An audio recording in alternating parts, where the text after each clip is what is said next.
서로의 신앙적인 색깔이 다릅니다.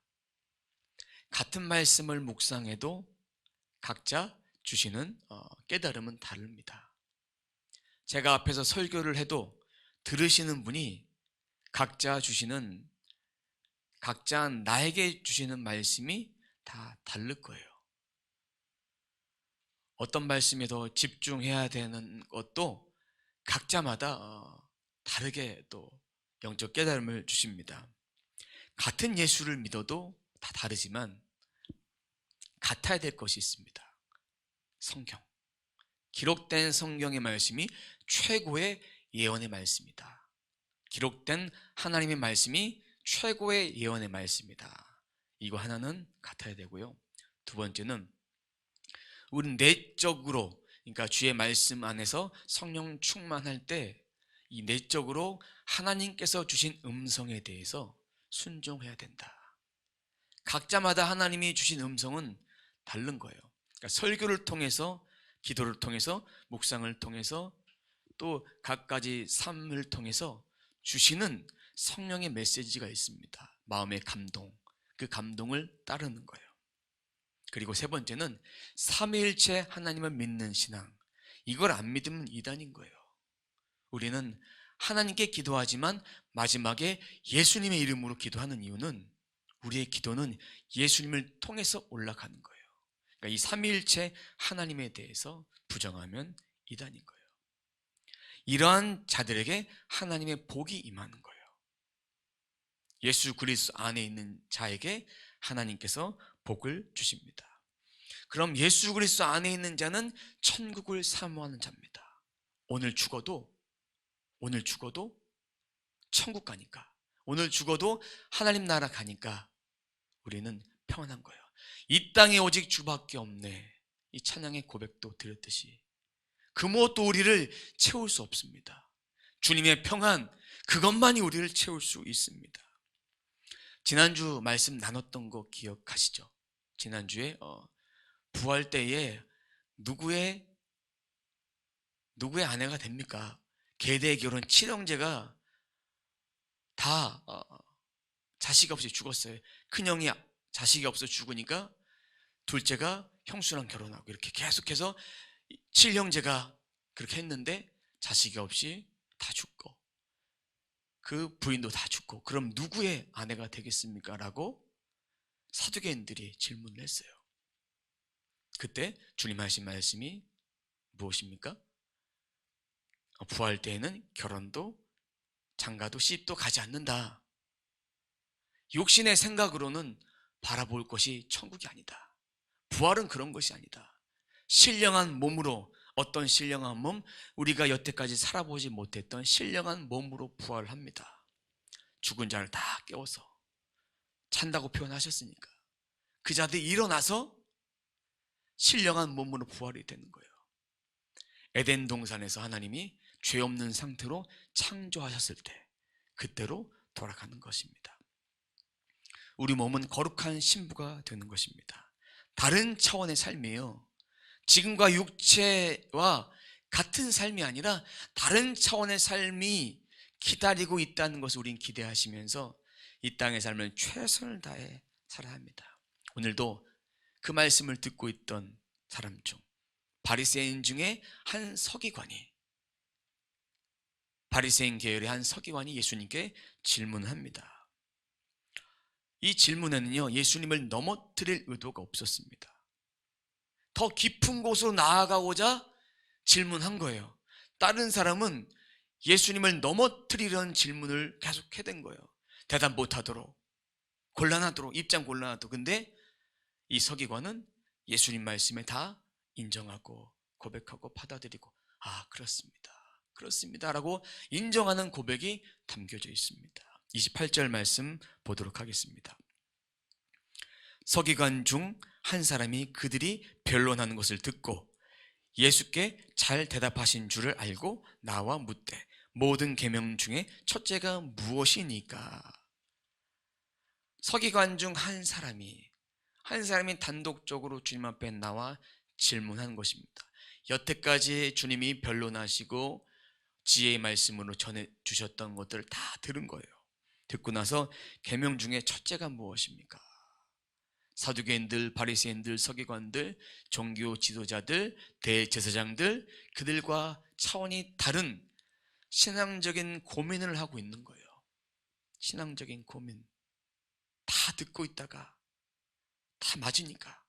그러면서 가장 먼저가 무엇이겠습니까? 28절 하반절 모든 계명부터 다시 한번 보도록 하겠습니다. 모든 계명 중에 첫째가 무엇이니까? 바리새인들은요, 율법을 정리하는 사람들이에요. 그 율법에 어긋나는 행동을 안 하는 사람들입니다. 무엇이 더 무겁고 무엇이 낮고 무엇이 더 힘들고 무엇이 더 으뜸이 되고 이런 것들을 다 정리해서 그런 율법을 600개가 넘는 율법을 다 정리할 수 있는 그런 율법의 능통자들입니다. 그가 왜 무엇이 첫째가 됩니까? 라고 질문했을까? 몰라서 질문한 것이 아니에요. 진짜 주님에 대한 갈망한 마음으로 나온 거예요. 율법 중에 큰 것도 있고요, 작은 것도 있고, 무거운 것도 있고, 가벼운 것도 있고, 이런 것을 정리해보자면 613가지의 율법이 있다고 합니다. 그것을 다 지켰어요. 심지어 죄인들과 식사하는 예수님을 비방하기도 했고, 그리고 안식일에 밀 이삭을 잘라 먹는 제자들에 대해서 비방하기도 했고, 그리고 손을 안 씻고 먹는 제자들, 유전의 전통을 어겼다. 왜? 죄가 있는 거 다 씻어낸다 먹어야 되는데 정결 규례를 지키지 않았다. 이런 것들에 대해서 바리새인들이 철저하게 지켰던 사람들입니다. 오늘 말씀에 첫째라는 그런 말은요, 프로토스라고 합니다. 프로토스는 뭐냐면 최고의 으뜸에 가장 우선순위로 지켜야 될 율법은 무엇입니까? 계명은 무엇입니까? 가장 첫 번째, 첫째는 으뜸, 가장 우선권 있는 거. 주님이 말씀해 주십니다. 29절입니다. 함께 봅니다. 예수께서 대답하시되 첫째는 이것이니 이스라엘아 들으라. 주 곧 우리 하나님은 유일한 주시라. 이 말씀은 신명기 6장 4절의 말씀을 인용하신 거예요. 제가 한번 읽어보도록 하겠습니다. 이스라엘아 들으라. 우리 하나님 여호와는 오직 유일한 여호와이시니. 똑같아요. 근데 유일하다, 어떤 말일까요? 하나밖에 없다는 얘기예요. 하나는 영어로 원이에요. 신은 하나밖에 없다. 다른 신은 뭘까요? 다른 신은 하나님께서 만드신 피조물 중에 인간이 자신의 필요에 따라서 경배하는 거예요. 신성시 여겨서. 저기 출애굽기에 보면요, 바로는 나일강도 신으로 여겼어요. 물고기도 신으로 여겼고, 해, 달, 별 다 신이었어요. 이 10가지 재앙을 베푸신 이유는 그 신들을 다 박살 내버리는 거예요. 우상 숭배했던 것들을. 하나님 말씀을 듣지 않고 우상 숭배만 하고 있으니까. 가장 최고의 계명은 하나님을 사랑하는 거. 최고의 계명은 하나님을 사랑하는 거. 하나님을 경외하는 거. 우리는 그분을 떠나서 살 수 없습니다. 그분을 떠나서. 그러면 하나님을 경배하라는 10계명, 계명 1계명부터 4계명까지의 내용입니다. 그 유일하신 하나님을 경배하는 내용이 1계명부터 4계명까지 되어진 그 계명이에요. 그래서 주님이 어떻게 그 계명을 지킬 것인가, 30절에 유일하신 하나님을 어떻게 섬길 것인가에 대해서 말해주고 있습니다. 30절 같이 봅니다. 내 마음을 다하고 목숨을 다하고 뜻을 다하고 힘을 다하여 주 너의 하나님을 사랑하라 하신 것이요. 자, 마음이 뭘까요? 사람의 가장 중요한 신체 부위 중에 중심이 되는 그런 중심부예요. 마음이란 것은 마음에 가식이 있으면 겉으로 행동이 겉과 속이 다르겠죠. 가식이 있는데 겉으로는 선한 척하고 속으로는 가식적인 외식하는 행동들이 나오게 되어 있습니다. 그러면 마음과 생각과 의지를 다해서 하나님을 사랑하라. 마음과 생각과 의지 모든 것을 통해서 사랑해야 된다. 목숨은 뭘까요? 생명이에요. 그럼 생명을 다해 사랑해라. 그럼 우리가 살아있는 동안에 하나님을 사랑하는 거예요. 내 영혼을 다해서, 내 생명을 다해서. 뜻은 뭘까요? 생각과 이해력입니다. 그러니까 결국 이제 뜻이란 거는 우리의 마음, 머릿속으로, 생각 속으로 이해되게 하신 것들을 다 온 오감을 사용해서 하나님을 사랑해라. 힘은 뭘까요? 육체적인, 정신적인, 또 영적인 모든 능력을 다해서 사랑해라. 이걸 종합해 보면 전인격적으로 몸과 영혼과 마음과 생각과 의지와 감정과 뜻과 모든 것을 다 사용해서 하나님을 사랑하라. 이게 어렵겠습니까? 쉽겠습니까? 어려워요. 믿음의 고비가 올 때 흔들릴 수밖에 없는데 그 가운데 하나님을 사랑하기 위해서는 하나님의 말씀을 더 붙들고 이 말씀의 능력으로 살아가는 거예요. 순간순간마다 그 유혹의 순간이 넘쳐올 때 그 자리를 피하는 것도 지혜입니다. 그러면 사랑은 뭘까요? 사랑은 헬라어로 아가파오라고 합니다. 아가파오 뭐냐면 하나님을 위해서 결단하고 준비하고 절대 복종하는 거예요. 이 사랑은 내가 이해가 돼서 사랑하고 이해가 되지 않으면 사랑하지 않는, 인간들이 말하는 사랑합니다 이렇게 얘기하는 그 사랑, 입술로만 하는 그런 사랑이 아니라 전심을 다해서 1계명부터 4계명까지를 지켜내는 그런 사랑을 말합니다. 말씀에 대한 순종에 대한 사랑이에요. 그러기 위해서 진리가 우리 안에 있어야 된다. 진리를 살아내야 된다. 진리를 연습해야 된다. 진리 안에 있으니까 진리로 충만하게 되어서 이것이 충만하게 넘치는 거예요. 충만하게. 제가 이 텀블러에다가 이렇게 따뜻한 물을 담아서 먹기 시작했습니다. 근데 여기에 맹물이 아닌 티백이 있어요. 티백이 물 안에 들어가면 녹아요. 2개의 티백이 들어있어요. 녹아요. 근데 이 녹은 티백을 다 이게 그 영양분이 뭔가 이런 티백이 다 빠진 것을 또 다른 컵에 넣고 담궈 보세요. 어떻게 되겠습니까? 거의 맹물이 나오겠죠. 근데 충만함은 계속해서 진하게 계속 우려지는 거예요. 먹어도 티백이 고갈되지 않는 거예요. 충만하게. 그러니까 하나님을 사랑하기 위해서는 이 진리가 우리 안에 충만해질 때, 충만함은 언제 경험하느냐? 쌓여질 때 경험하는 거예요. 쌓여질 때, 계속해서 쌓여질 때, 누적된다고 하죠. 누적될 때 충만하게 임하는 것입니다. 그러면 이 말씀 가운데는 우리가 지식으로 아는 하나님보다 경험적으로 알고 말씀적으로 알고 이 말씀도 체험하고 실제 말씀 안에 살아나기 위해서 어떻게 우리가 해야 되느냐? 몸의 할례보다 더 중요한 마음의 할례를 받으라는 거예요. 완전 바뀌어지라는 얘기입니다.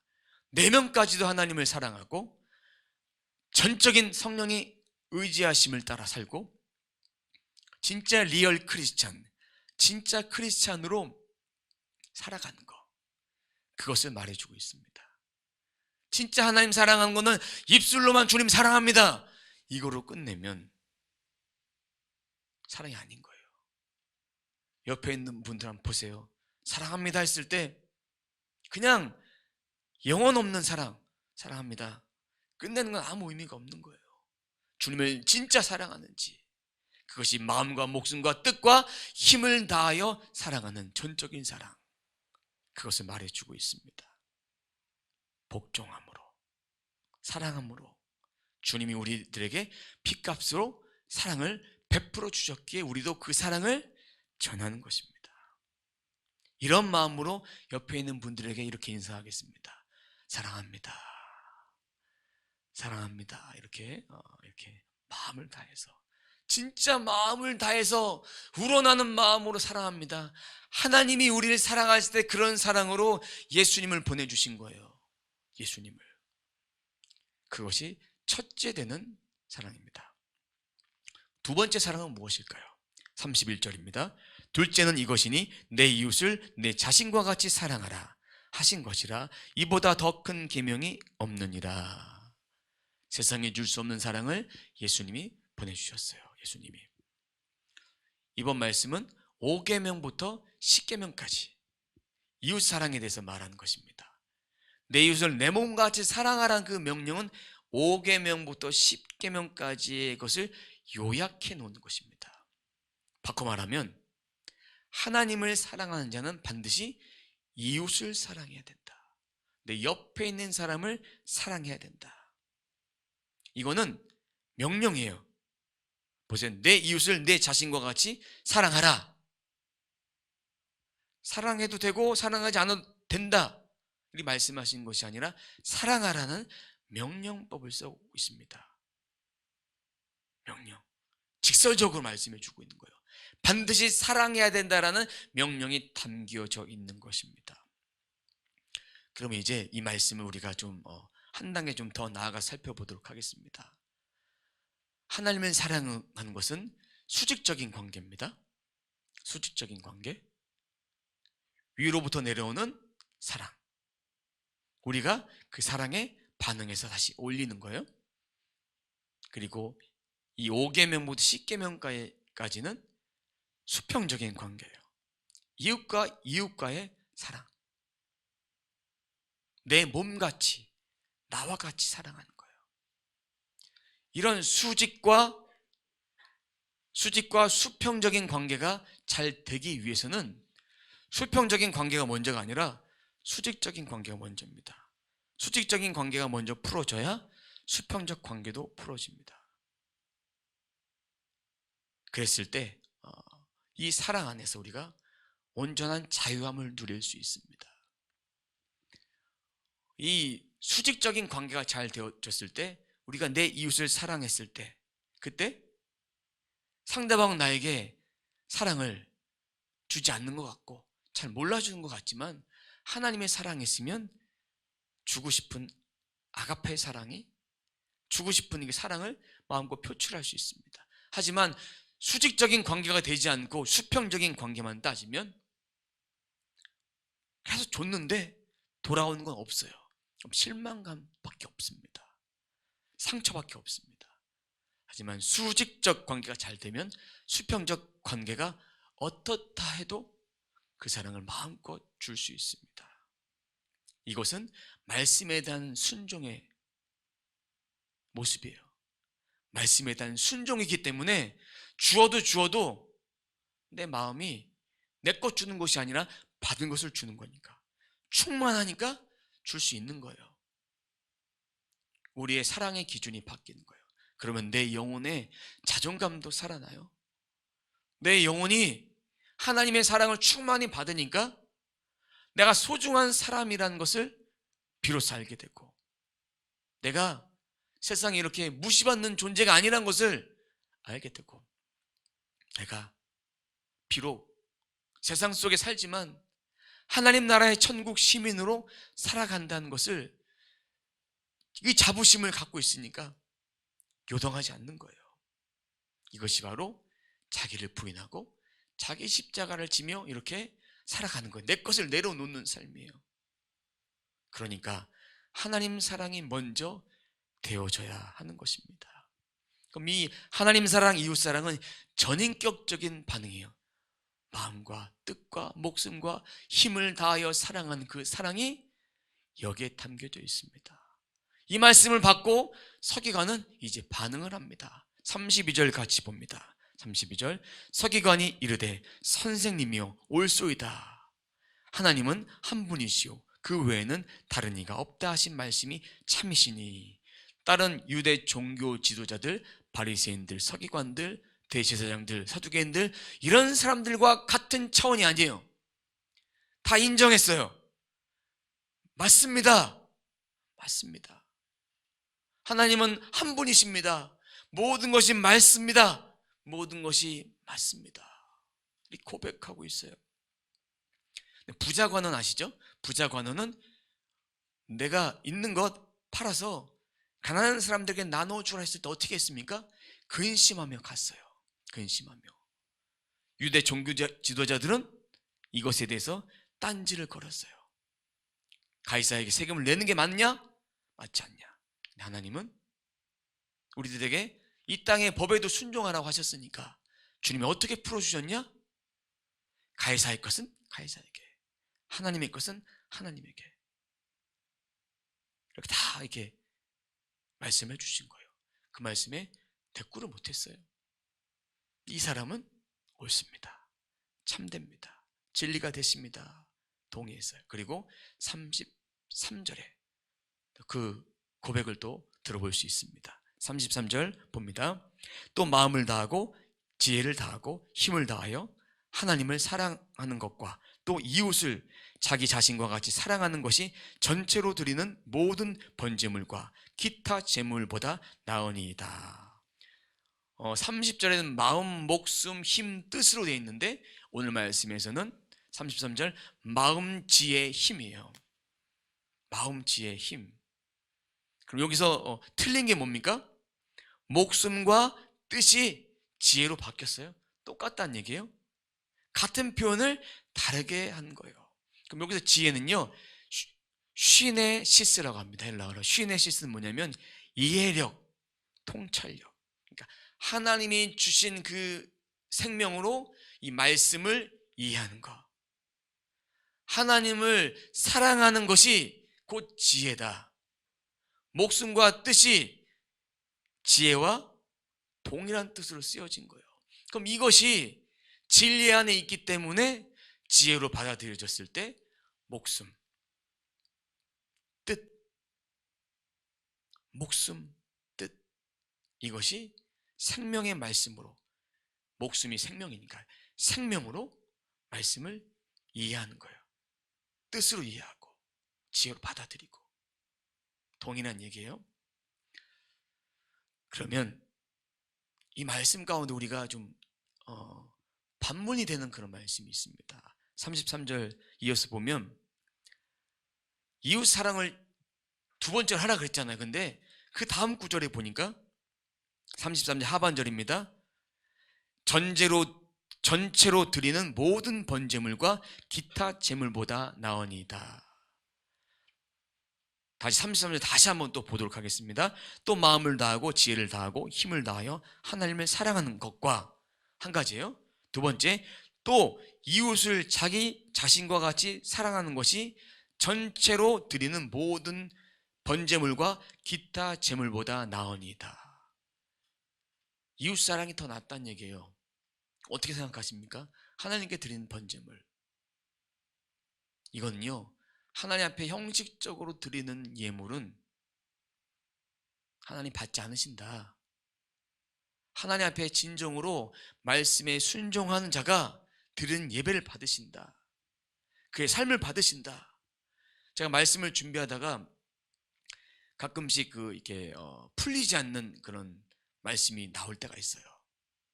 원고를 쓰고 묵상을 하고 그렇게 하다가 타이핑을 치고 하다가 잘 안 풀리면 제가 가는 곳이 있습니다. 화장실에 갑니다. 화장실에 손을 씻으러 갑니다. 손을 씻으러 가면 이 고민했던 구절의 해석을 그 순간 쫙 주시는 거예요. 이게 맞나? 또 해석서들을 또 책을 펼쳐보면 맞는 거예요. 이런 경험들이 여러 번 있어요. 그리고 샤워를 하면서도 하나님께서 이렇게 감동을 주실 때가 있습니다. 이럴 때 저는 이렇게 감동의 담아두고 있고 받은 다음에 또 계속 기도를 합니다. 하나님 이게 맞습니까? 적어도 3번, 5번 묻습니다. 말씀에 대한 것들을 주님께서 어느 곳에 가든지 성령께서 역사해 주셔서 지혜를 주셔서 그것을 풀어갈 수 있도록 주십니다. 제가 화장실만 국한되는 것이 아니라 이 말씀이 풀려지지 않을 때 자리를 이동해서 또 생각하고 기도하고 주님께 물으면 주님이 답해 주시는 것. 그러니까 전인격으로 주님께서 우리의 모든 것을 반응하게 만들어 주셨다라는 그런 개인적인 체험을 말씀을 드리는 것입니다. 자, 하나님을 사랑하지 않은 채로 형식적인 재물 필요 없다. 율법 조문 잘 지키고 예배 잘 드리는데 하나님 사랑하지 않고 몸만 이곳에 왔다가 마음은 없으면 하나님이 그 예배 받으시겠냐고요. 이런 얘기예요. 진정으로 드린 예배를 원하신다. 52주 예배를 아무리 안 빠지고 드려도 하나님 사랑 없이 몸만 왔다 갔다 하는 거 하나님이 그런 예배 받지 않으신다. 마음의 할례를 받으란 얘기예요. 마음의 할례. 육신의 할례는 유대인의 표징으로 언약으로 할례를 받지만 그것이 형식적이 된다면 아무 소용없는 거예요. 우리는 영적인 이스라엘 백성으로서 마음의 할례를 받습니다. 이스라엘 백성들이 홍해를 건널 때 그때도 할례를 세례를 상징합니다. 세례. 우리가 세례를 받는 것도 예수 그리스도를 고백하는 자로서 세례를 받는 것이에요. 그러면 그 세례가 유대인들처럼 육신의 할례가 되지 않기 위해서는 마음의 할례로 받기 위해서는 성령의 충만함을 입는 거예요. 그 내주하심이 성령이 우리가 예수 믿을 때 온 그 성령이 우리 안에 흘러넘쳐서 전인격적으로 그렇게 흘러넘쳐질 때 그때 마음의 할례를 받고 살아갈 수 있게 됩니다. 그럼 마음의 할례를 받으면 우리가 어떻게 되는지 아십니까? 내가 죄인 중에 괴수다. 죽을 수밖에 없는 죄인이다. 나를 구원해 주신 하나님의 은총이 얼마나 귀합니까? 나를 죄에서 돌이키게 하신 주님의 은혜를 감사하며 고백할 수 있게 됩니다. 난 아직도 죄인이 아니야. 아직 변화가 덜 된 거예요. 죄인이지만 주님의 사랑으로 내가 변화되어서 이 땅에 하나님 나라를 이루어가는 주의 자녀로 살아가는 것이야. 이거를 꼭 기억하셔야 돼요. 이것을 피부 속으로 영혼 속으로 느끼는, 전인격적으로 느끼는 것이 하나님 사랑이고, 전인격적으로 고백한 자가 체험하고 또 그 말씀대로 살아가야 될 것이 이웃 사랑인 것입니다. 우리는 회개할 때 이렇게 합니다. 하나님, 제가 알게 모르게 지어졌던 죄 용서해 주세요. 이 기도도 좋습니다. 하지만 자신의 입술로 시인해 되기 때문에 과거에 지었던 죄를 다 회개한 사람은 없어요. 지난날에 회개하지 못했던 것들은 생각나게 하실 때가 있어요. 그때마다 꺼내서 회개하는 거예요. 그리고 나랑 그 죄랑 전혀 관련이 없다 선포하시면서 내 죄를 사해달라고 고백하는 거예요. 통으로 하나님, 생각나지 않는 죄까지 다 용서해 주세요 이러고 그냥 끝나버리면 그 죄에 대해 씻음이 없어요. 우리가 죄에 대한 용서를 받은 자지만 이 자범죄에 대해서는 자유로울 수 없습니다. 매일매일 순간순간마다 이렇게 깨끗하고 정결하게 고백해야 우리의 영혼이 살아나는 것입니다. 살아나는 것이에요. 이런 두 가지 고백을 듣고 주님이 말씀하십니다. 34절입니다. 함께 봅니다. 예수께서 그가 지혜 있게 대답함을 보시고 이르시되 내가 하나님의 나라에 멀지 않도다 하시니 그 후에 감히 묻는 자가 없더라. 하나님 나라에 멀지 않았다, 이런 얘기는 다른 종교 지도자들과 같지 않다라는 얘기고, 그의 믿음을 인정하셨지만 그의 믿음이 완전하다라고 말하는 것은 아닙니다. 넘어가야 될 산이 있어요. 그가 속한 바리새인들 집단에서 고백하며 선포하며 치러야 될 대가가 있습니다. 이것을 하지 못하면 그는 똑같이 그냥 살아갈 뿐이에요. 그냥 똑같이 이전으로 돌아갈 수밖에 없습니다. 죄에 대한 회개와 회개 이후에 거룩한 삶을 살아가야 되는 것인데, 그 삶이 없이 그냥 알기만 하고 깨닫기만 하고 입술로만 말하는 자로 되어서는 안 된다는 것입니다. 멀지 않았다는 것은 아직 완전하지 않는다. 아직도 가야 할 길이 멀다는 것입니다. 이 말씀 끝구절에 보면 그 후에 감히 묻는 자가 없더라. 지혜의 말씀을 아무도 대꾸한 자가 없어요. 왜? 얘기해봤자 하늘로부터 내려주는 그 지혜, 그 지혜로 이 땅에 있는 사람들이 풀어낼 수 있는 자가 아무것도 없기 때문에, 그 지혜는 예수님이 주신 것이 참 지혜입니다. 진리입니다.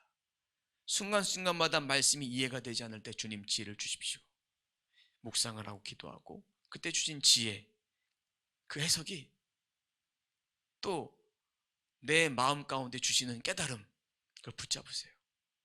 그리고 또 그것이 정확할까? 의심하지 마시고 또 물어보시고 또 책도 보시고, 그러면서 하나님 말씀을 사모하는 그런 마음이 우리들에게 계속 있었으면 좋겠습니다. 우리들의 믿음도 성장하기 위해서 대가를 지불해야 돼요. 우리의 육신의 키가 성장하기 위해서도 성장판을 계속 자극해서 키워져 나가야 합니다. 영적인 성장판도 계속해서 키워서 나가는 거예요. 몸도 관리하지 않으면 아프고, 영혼도 관리하지 않으면 아프고, 마음도 관리하지 않으면 멘탈이 나가고, 이런 일들이 벌어질 수밖에 없습니다. 이것들을 잘 관리하셔야 합니다. 저도 잘 관리하기 위해서 몸부림치며 기도합니다. 여러분들도 하나님 앞에 이런 영혼과 육체 관리를 잘 하셔야 합니다. 그것은 우리가 해야 될 일입니다. 하나님 앞에 기도하시고, 하나님 앞에 건강을 위해서 기도하시고, 건강관리 잘 하시고, 건강관리 잘합니다 하면서 인스턴트 음식은 매일 먹어보십시오. 나중에 병들합니다. 병들어요. 아픕니다. 잘 조심하셔서 먹어야 될 거, 먹지 말아야 될 거 잘 구분하셔야 됩니다. 그러면 우리의 믿음이 성장하기 위해서 아무도 대신해 줄 수 없는데, 그 믿음의 시련, 시험, 연단, 이런 것들 다 있는데 통과해야 합니다. 그 통과는 나 혼자 하는 것이 아니에요. 주님과 함께 동행하며 그분이 주시는 참된 그 믿음으로 진리로 이겨내는 것입니다. 구약의 가장 강팍했던 왕 누굽니까? 바로 왕을 대표로 들 수 있습니다. 신약에는 누굽니까? 대제사장들, 서기관들, 바리새인들, 이런 사람들. 우리의 마음은 어떻습니까? 선한 마음, 착한 마음이 있다는 것은, 그런 마음이 있기를 사모한다는 것은 진리를 더 붙잡고 진리 안에 있기를 원하는 그런 마음이에요. 그것이 착하고 좋은 마음이에요. 착하고 좋은 마음. 씨앗이 뿌려졌을 때 받을 수 있는 마음은 진리로 이 마음이 깨끗하게 청소가 되는 거예요. 매일매일 여러분들은 진리로 청소해야 합니다. 하나님 말씀을 묵상함으로 그렇게 청소해야 합니다.